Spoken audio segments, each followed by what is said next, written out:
మిగతా వారికి ఎవరికి అక్కడ రాష్ట్ర వనరుల మీద కానీ వేటి మీద కానీ ఆధిపత్యం లేదు, హక్కు లేదు. ప్రతి దానికి ఎవరు ఎంత కావాలి, ఎంత ఇవ్వాలి అనేది వీళ్ళు చెప్తారు, ఈ 5 మంది చెప్తారు. ఇది క్లాస్ వార్. జగన్ మాట్లాడితే ఒక్కడు అమ్మా నేను ఒక్కనేనమ్మా, అమ్మా నేను ఒక్కనేనమ్మా అని సాగు కొడతా ఉంటాడు. అరే ఉన్న నా ఒక్క ఎమ్మెల్యేని తీసుకెళ్లిపోయిన నువ్వు ఒక్కడివా? నువ్వు డెమోక్రసీ నీడ్స్ ఎటర్నల్ విజిలెన్స్ అంటారు.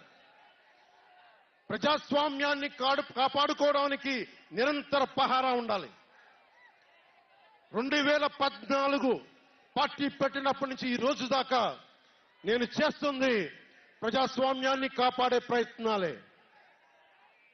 అందుకని నేను తీసుకునే కొన్ని నిర్ణయాలు పార్టీ పరంగా ఉండవు, వ్యక్తిపరంగా ఉండవు, రాష్ట్ర ప్రయోజనాలకు ఉంటాయి, దేశ ప్రయోజనాలకు ఉంటాయి. అంతేకాని ఏ రోజున కూడా వ్యక్తి ప్రయోజనాలను ఆశించి నేను ఎప్పుడు రాజకీయం చేయాల. ప్రజాస్వామ్యాన్ని కాపాడటానికి రాజకీయం చేశాం, ప్రజాస్వామ్యాన్ని కాపాడటానికి పొత్తులు పెట్టుకున్నాం. డెమోక్రసీలో ఎప్పుడు కూడా ఒక డిసెంట్ ఉంటుంది, ఒక వ్యతిరేకత ఉంటుంది. కోఆపరేషన్ అండ్ కన్ఫ్రాంటేషన్, సహకారం సంఘర్షణ రెండు పక్కపక్కన ఉంటాయి.